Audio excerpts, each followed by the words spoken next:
Αγαπητοί μας ακροατές, χαίρετε. Παραμονή Χριστουγέννων σήμερα. Σε λίγες ώρες όλοι θα βρεθούμε μέσα σε έναν ιερό ναό για να παρακολουθήσουμε τη Θεία Λειτουργία της εορτής των Χριστουγέννων, όπου θα ζήσουμε μυστηριακά και το γεγονός αυτό το μεγάλο της γέννησης του Χριστού μας. Να ζήσουμε την εορτή που είναι η έναρξη όλων των εορτών, όπως αναφέρουν οι πατέρες μας. Και δεν θα υπήρχε περίπτωση τέτοια μέρα να μην είναι ο λόγος μας σήμερα λόγος για την εορτή των Χριστουγέννων.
Θα ήθελα να μοιραστώ μαζί σας μερικές σκέψεις των προηγουμένων ημερών που περάσανε και που γίναμε όλοι, φαντάζομαι, δέκτες κάποιων τέτοιων φράσεων, όπως ποιο είναι το νόημα των Χριστουγέννων, πώς θα ζήσουμε τα Χριστούγεννα.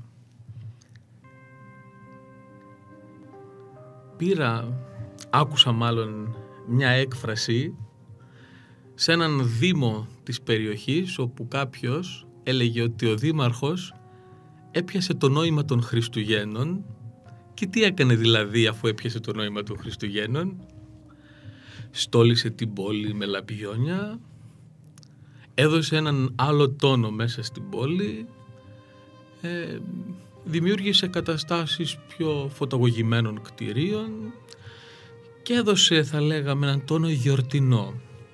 Έτσι, σύμφωνα με αυτόν τον δημοσιογράφο, γιατί ήταν μια εκπομπή, λοιπόν, ο δήμαρχος έπιασε το νόημα των Χριστουγέννων. Και προκύπτει το εξής ερώτημα. Τώρα, για μας τους ανθρώπους, οι οποίοι πιστεύουμε στο Χριστό, αγωνιζόμαστε μέσα στην Εκκλησία, πώς μπορούμε να νιώσουμε το μυστήριο της γεννήσεως του Χριστού? Πώς μπορούμε να βιώσουμε το γεγονός των Χριστουγέννων? Μήπως με αυτό που έκανε ο δήμαρχος της πόλεως εκείνης, δηλαδή να μπούμε σε αυτό το πνεύμα της φωταγωγημένης πόλης ή του σπιτιού μας, με το να στολίσουμε το σπίτι μας κατάλληλα με τα λαμπιόνια, με διάφορα άλλα folklore στοιχεία? Εδώ προκύπτει ένα ερώτημα. Θα έλεγα ότι το ερώτημα για μας είναι ρητορικό, αλλά για πάρα πολλούς όμως δεν νομίζω να είναι ρητορικό. Γι' αυτό θα πρέπει να δώσουμε κι εμείς ίσως μια μικρή απάντηση.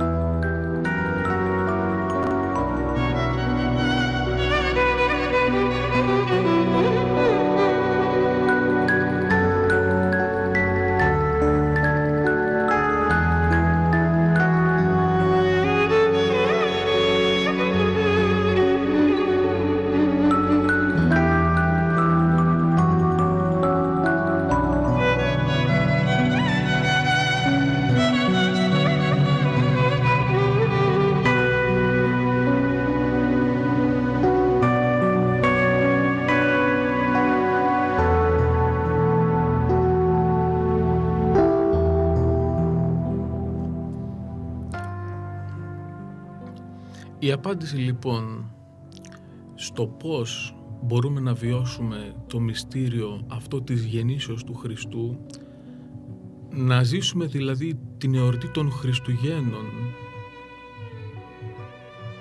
και να το χαρούμε μέσα μας και να νιώσουμε αυτό το μεγάλο μυστήριο, φυσικά δεν είναι απαραίτητο τα λαμπιόνια ή όποιο άλλο φολκλωρικό στοιχείο, αλλά πρέπει αυτό να το ζήσουμε πνευματικά. Και όταν λέμε να το ζήσουμε πνευματικά, τι εννοούμε? Όταν ο άνθρωπος εσωτερικά είναι γεμάτος από τις αμαρτίες και τα πάθη του, δεν μπορεί η χάρις του Θεού να έρθει και να ενοικήσει μέσα στον άνθρωπο και κατ' επέκταση ο άνθρωπος μένει κενός. Έτσι λοιπόν, ποια θα λέγαμε ότι είναι η προϋπόθεση για να έρθει η χάρις του Θεού μέσα μας, να ενοικήσει στην ψυχή μας και να μας δώσει αυτό το μεγαλείο, αυτή τη χάρη να βιώσουμε ένα γεγονός? Το πρώτο, αγαπητοί μου αδελφοί, είναι ότι πρέπει να καθαρίσουμε την ψυχή μας. Και πώς γίνεται να καθαρίσουμε την ψυχή μας? Μέσα από τα μυστήρια της Εκκλησίας. Όταν ο άνθρωπος μέσα από το μυστήριο της μετανοίας προστρέξει σε ένα πνευματικό και καταθέσει το εσωτερικό της ψυχής του, όσο σκοτεινό και αμαρτωλό και αν είναι, με την άφεση των αμαρτιών την οποία θα λάβει, θα αποκτήσει αυτή την καθαρότητα. Όταν αποκτήσει την καθαρότητα ο άνθρωπος της ψυχής του, τότε γίνεται δοχείον δεκτικό της χάριτος του Θεού. Τότε έρχεται η χάρις του Θεού στον άνθρωπο και τον πληρεί με Πνεύμα Άγιο.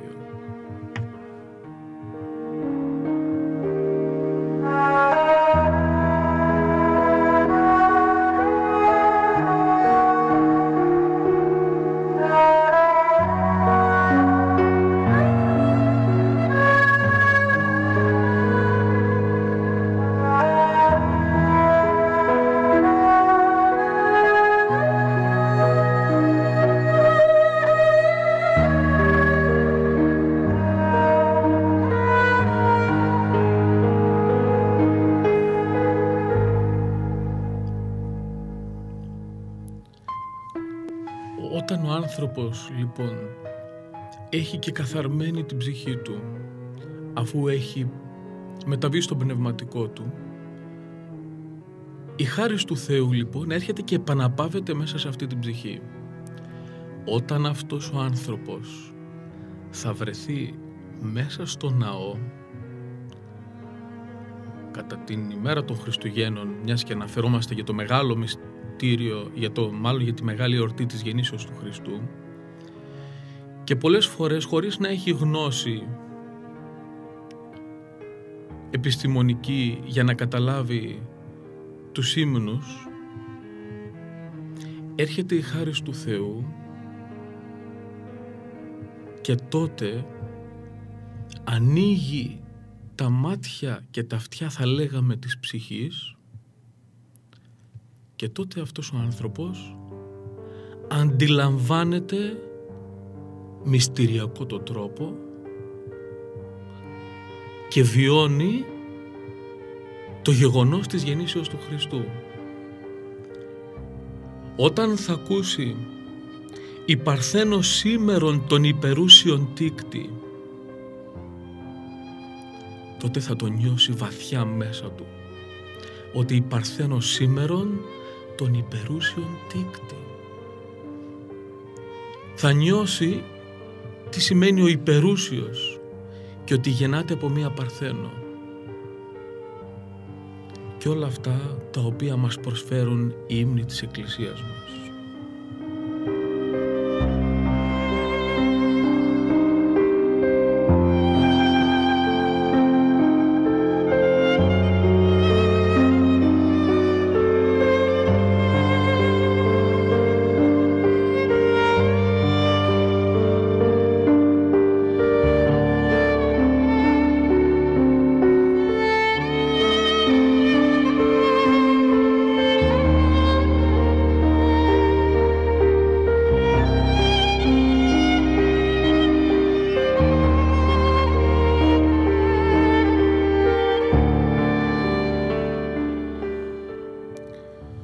Τότε ο άνθρωπος αυτός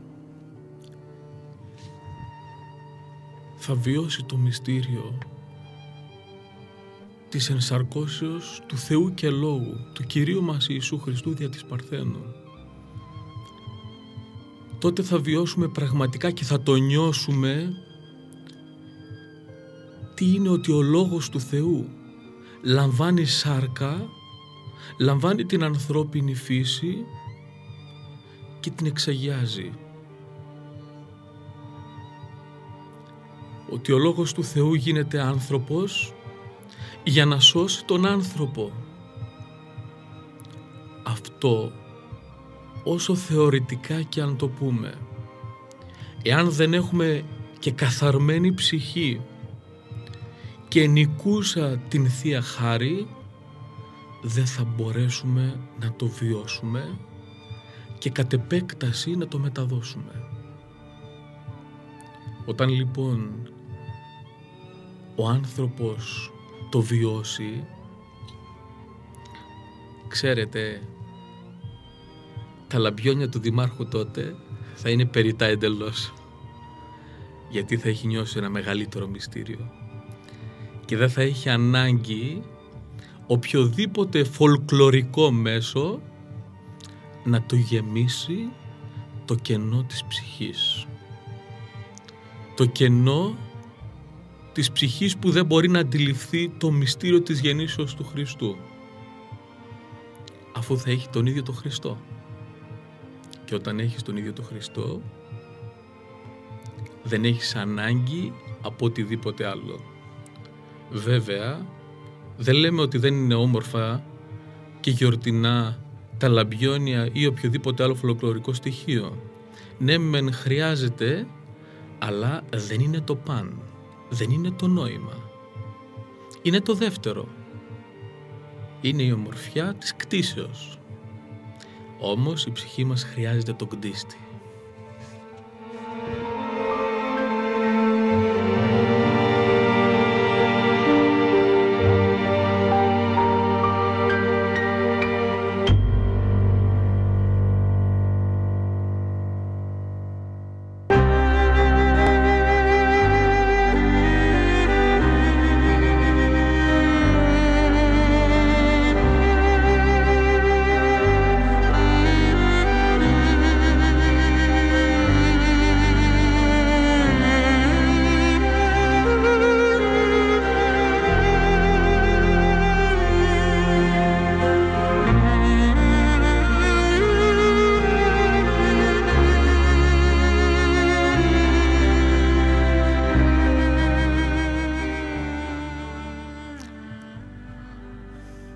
Και θα μου πει κάποιος, πολύ καλοπροαίρετα φυσικά, είναι πάρα πολύ όμορφα αυτά τα λόγια τα οποία μας λες, Πάτερ, αυτή τη στιγμή. Εγώ θα σας πω ότι αυτά δεν είναι λόγια. Και παράδειγμα θα πάρω από τους οσίους μετεωρίτες πατέρες.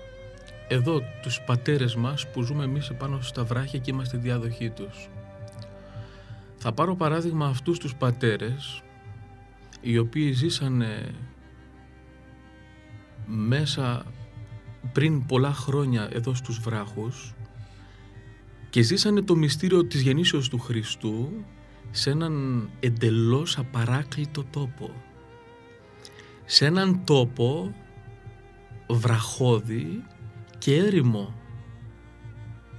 Κι όμως αυτοί οι άνθρωποι μείνανε σε έναν τέτοιο απαράκλητο τόπο Γιατί μέσα τους είχε ενοικήσει η χάρις του Θεού και ζούσανε το μυστήριο της γεννήσεως του Χριστού, της συνανθρωπίσεως του Σωτήρος μας, και δεν είχαν ανάγκη από οποιαδήποτε παράκληση κοσμική. Δεν είναι ένα μεγάλο παράδειγμα? Και αυτό βέβαια δεν ισχύει μόνο για την εορτή των Χριστουγέννων. Οι πατέρες μας ζήσανε όλη τους τη ζωή σε αυτόν εδώ τον τόπο. Και πώς ζήσανε? Γιατί παίρνανε δύναμη από την χάρη του Θεού και βιώνανε τον Χριστό μέσα στην ψυχή τους, μετέχοντας στον εορταστικό κύκλο της Εκκλησίας μας. Αυτό ήταν που τους έκανε να είναι πεπληρωμένοι πνευματικά και να μην έχουν ανάγκη οτιδήποτε υλικό.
Σε λίγες ώρες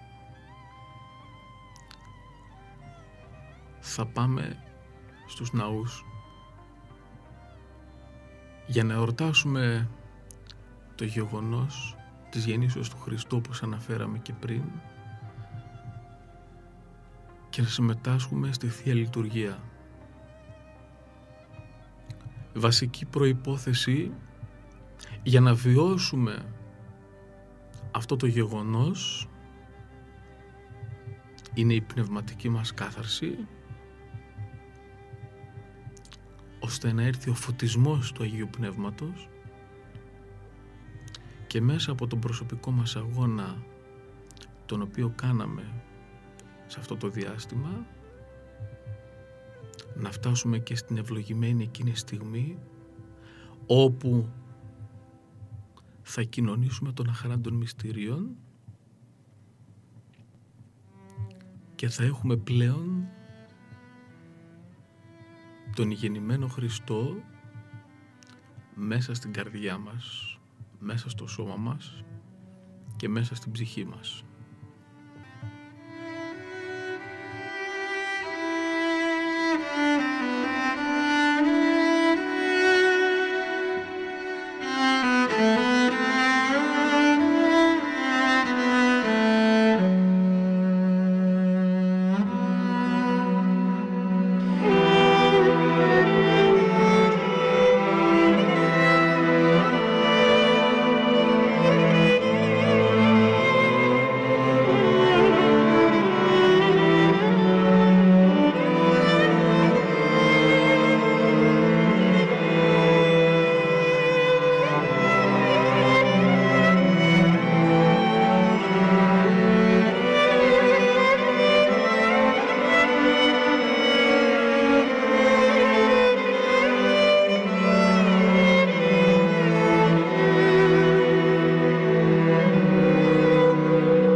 Αγαπητοί μου ακροατές, φτάσαμε και στο τέλος αυτής της εκπομπής. Μιας διαφορετικής εκπομπής, λόγω του ότι είμαστε στην παραμονή των Χριστουγέννων.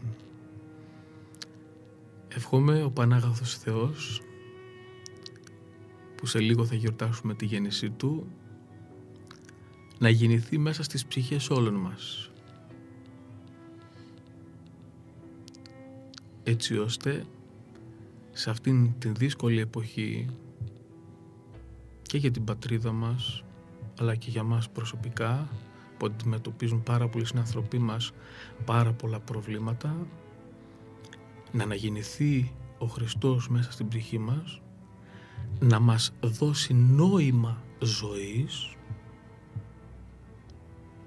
έτσι ώστε να μπορέσουμε με τη χαρά του Κυρίου μας και την ελπίδα της γεννήσεως του Χριστού μας να συνεχίσουμε τον αγώνα της καθημερινότητας.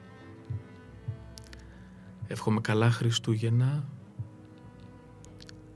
και ο Θεός να ευλογεί όλους μας. Χαίρετε.